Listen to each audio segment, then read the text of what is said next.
the whole reason you go to a teacher is ironically to want, to actually aim for, so that one will not want. You understand? And that's, I'm not joking here, I'm not twisting any language, or I'm not trying to be clever, but that is the main aim, isn't it? I mean, that is the whole point of the tantric concept of guru. You don't want to leave guru independently at the end. I mean, you don't want to leave the guru outside there as an external savior. You want to realize your mind, nature of your mind is the guru. Guru is only a bridge. So ultimately, wanting something from an external source is something that we have to eliminate. Okay. Well, it seems like, though, there's this point where people get stuck, where intellectually they know what you're saying is true, but they also have this kind of grasping quality towards the teacher. Yes, yes. Well, it's a very complicated relationship. Like a Zen master said, to study Buddhism is to study about yourself. To study Buddhism is to study about yourself. To study about yourself is to forget about yourself. Yes, that says it. To actually, the ultimate aim of Dharma practice is to forget. Not to say forget, actually to really transcend, to go beyond all these distinctions. Now, that should be the fundamental base where we develop the student and teacher's relationship. But not many times it happens this way. Many times student and relationship is just another relationship, boyfriend, girlfriend, husband, wife, man, woman. So that's why there's a game. When a student is insecure, students play games. When the guru is insecure also, gurus who are not accomplished, they have insecurity and they play games. That's why, first of all, students don't go to a teacher seeking for something they need. Rather, they go there to look for something they want. Similar thing happens from the teacher too. Many of the teachers like myself, we are not even brave enough to really give what the student really needs.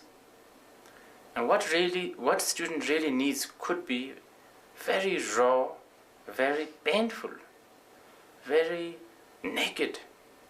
And who has courage to do that? It's so difficult. Because many of us, we have agendas. Agenda is the big problem in this world, basically. One should be agenda free. We do know that we have to crush our ego. Now, in order to do that, we have to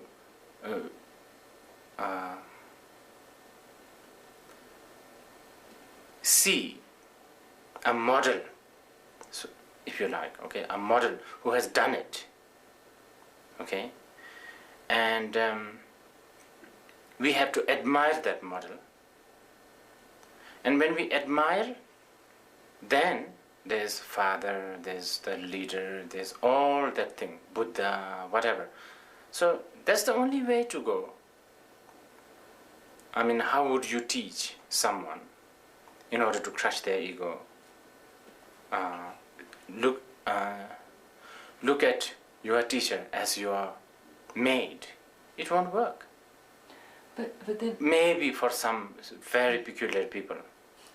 But it does work when you need to look upon as someone higher than you, or someone who's more pure than you. Is there a point where students can get stuck though, as in like a parental relationship, not trusting their own? Oh yeah, that can happen.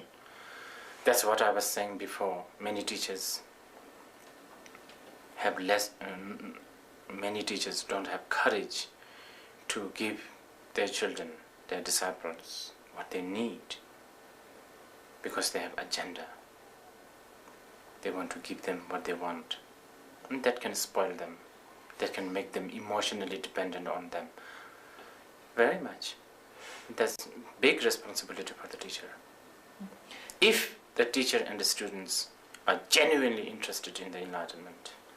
But if they just want to build a relationship, yeah, that's the way to go. One should be more superior, the other always a little bit inferior, attempting to become superior, but always one step behind. And that works. That's how the relationship works. do you remember a point in your own practice where you stepped away from, that you went through this process? Seeing my teacher as human beings, seeing my teacher as impure and all of that, all the time, even now.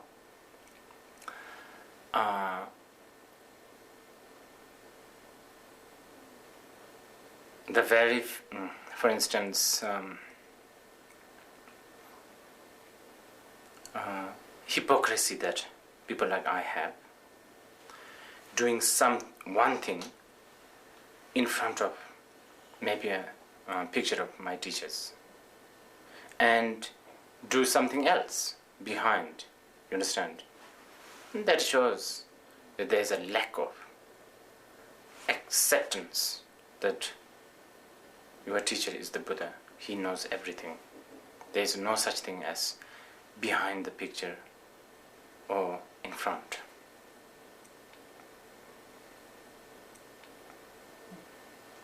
How can we determine if a teacher is a genuine teacher? That's a good question. It's very difficult, but especially as a deluded being, people like us, we can't. Our judgment, even we judge that someone is a really good teacher, how much can we trust with our own judgment? Many times our own judgment has failed us. This is why in Buddhism, study, contemplation, not accepting Buddhism with blind faith, with blind devotion, is very much stressed, especially initially, by the Buddha himself. Again and again, Gangsala mitun cholatun, that's what he said. Not to depend on a person, but depend on the teachings that he gave you. And not simple like that. You have to, it will always be an insurance, okay, if you like, to study, contemplate on the Buddhist texts, study them. And then finally, once you are slightly matured, I would say, it's in this, even all the other quality failed, okay? Maybe your teacher is not a learned, maybe not, gentle, straight enough, I don't know. But one thing that I think you should look for is a teacher who is not interested in himself. A teacher who is totally interested in you and fellow sentient beings. Is there any value in Western students making a pilgrimage to Taksang or to Bodh Gaya? Yeah. Pilgrimage, although it has become very ritual now, it's sort of devotional or ritualistic thing.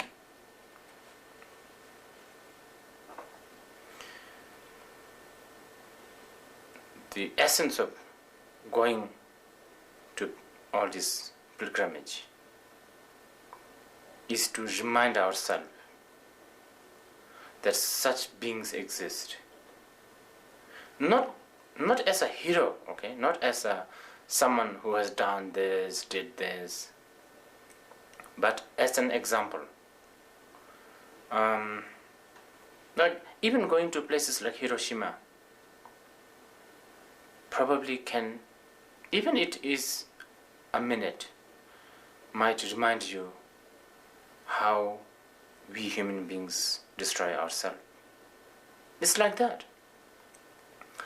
Going to Kushinagar, for instance, can remind you that life is impermanent, even the Buddha himself. Going to places like Saranath can remind you that one of the greatest,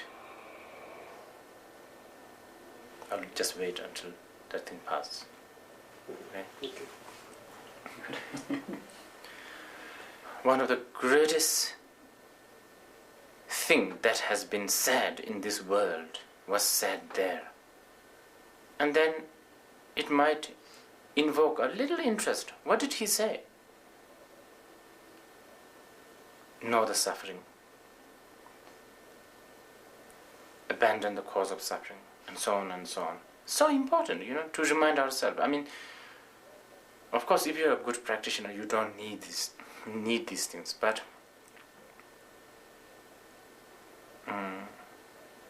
I think one should help ourselves with all kinds of help. Even it requires some kind of gross reminder, like a holy land, mountains, trees, whatever, Mm-hmm. It's like keeping the nostalgia, right? That's the word I was looking for. Nostalgia can open a door to many things. Nostalgia can be a fuel for creativity. Here we are talking about nostalgia of an enlightened being, and that may trigger the creativity in the sense of really valuing the Dhamma, spiritual path, and seeing futility of this worldly life. Devotion in Buddhism is actually trusting in cause, condition and effect. It's something that the scientists do. If you cook an egg, you need a certain cause and condition. Stove, pot, water, fire, gas, whatever. And if you have no obstacle, egg will be cooked. That's for sure. And you can trust on that. That's how for centuries people cook the egg, because of that. And that trust in cause, condition and effect is so-called devotion in Buddhism. Can one make a movie without having an agenda? Mm-hmm. But you want to say something, isn't it, in the movie? Isn't that an agenda?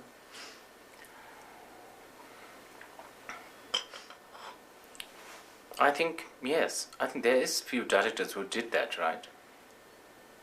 Without any script. Without any sort of, not even knowing what is it that they're going to shoot. I have heard there are great directors who has done, and outcome are actually quite amazing film. I believe that. We are so stuck with a certain lifestyle, a lifestyle that needs to be arranged, programmed. It's getting worse actually. We are getting further and further. We are getting more and more distant from spontaneity. And that is really creating all the big mess. I mean, like ecology. We are not happy to spontaneously just camp under a cave or a tree. We need to now have a hotel, for instance. So the credit cards and all of that. We human beings, we ask for program life. And somehow we think that secures everything. And now it's too late. I mean, if you want an excursion fare ticket, you have to book an air ticket 3 months before. No more spontaneity, my dear. My students, many of them take me very seriously, and actually that is one of the greatest living proof that karma does exist. Because here I am, out of nowhere, a Bhutanese, and there are people, I mean, from United States, from Canada, from France, and these people are very sophisticated. They are taught to think, they are taught to challenge, but now they are all sycophant. They believe everything what I say.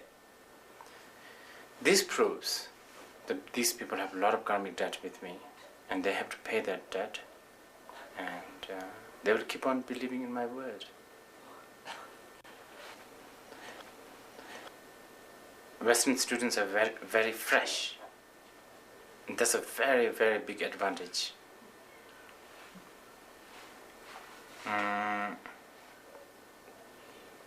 Easterners, they're more confident with the path, and it is just because there's a trust. Because I guess it's the society. It's a like extended family. If the mother is busy, shopping, she can trust and live it with, like the 14th uncle or the auntie, whatever. So that also is within the Dhamma. Like there is that trust. But you see, the thing is, the very trust can also has its own disadvantage, because then it becomes blind faith. The very freshness of the West, the freshness, the inquisitive or skeptical, they are very good quality. But then sometimes this can also go too far. You end up not practicing anything, because you are just analyzing all the time. Okay. I'll ask one question. I'll stick my neck out here. Your students consider you enlightened, Rinpoche. Do you consider yourself enlightened? Me? No, because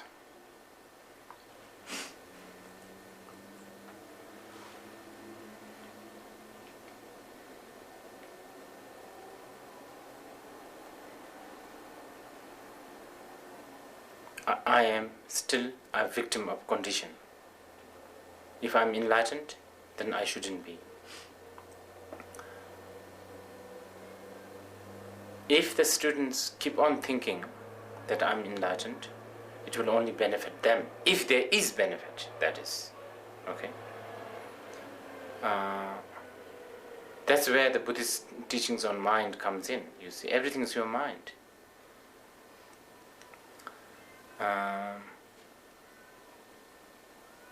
Can you say a bit more about that, Rinpoche?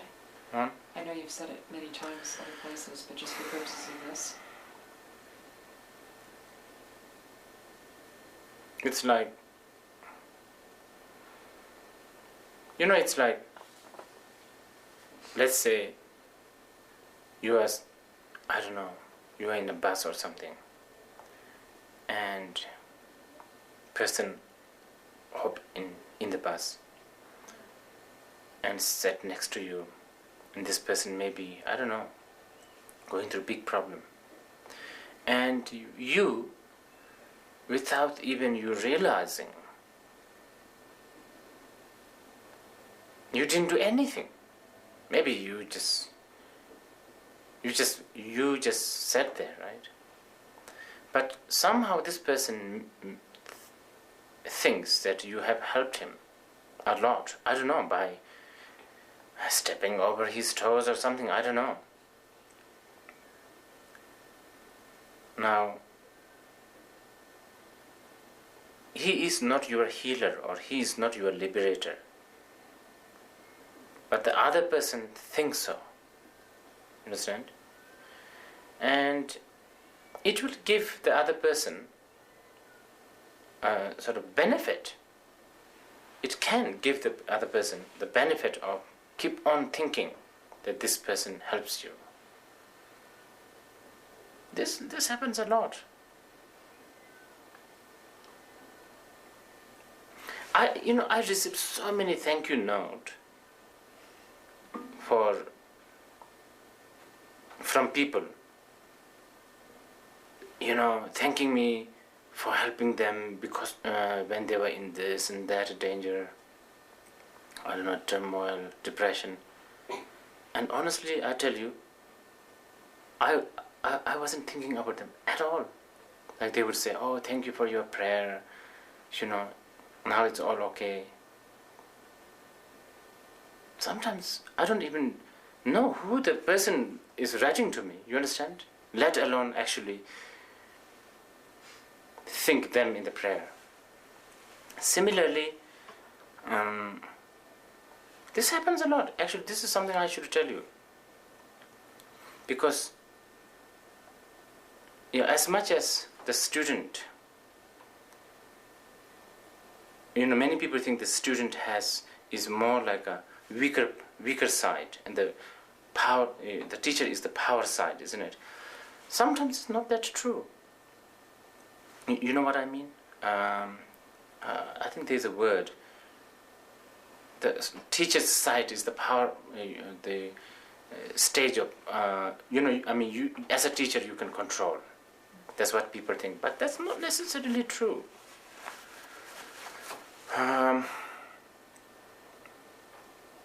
For instance, like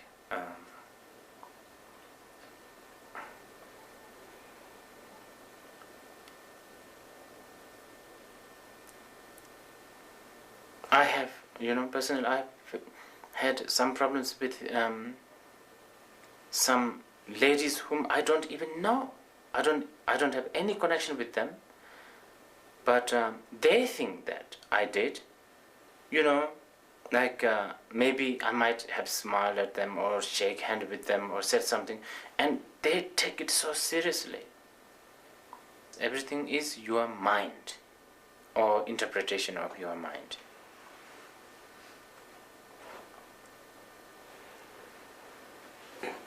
Everything is your imagination, and there is nothing that is not an imagination.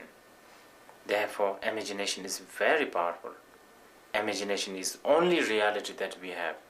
Within the imagination, there is a fantasy and the reality in the relative world.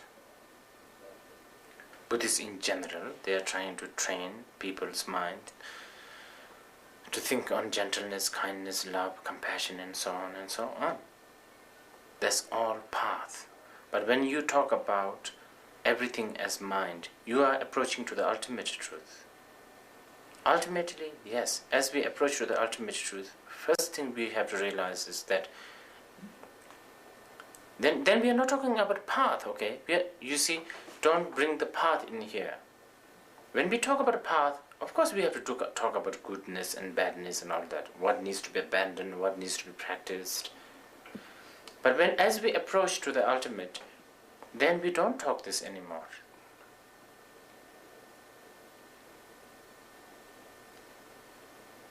We don't talk. There's a good example. A woman who desperately wishes to have a baby dreams that she is pregnant and even giving birth. She is so happy. Within the very same dream, baby dies. she's very unhappy. She wakes up. The happiness of the having the baby and the pain of the death of the baby are all gone. The third experience is what Buddhists are trying to aim. Not to have the baby, not to have the baby, but to go beyond that.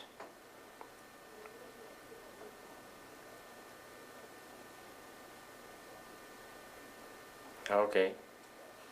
Thank you, Rinpoche.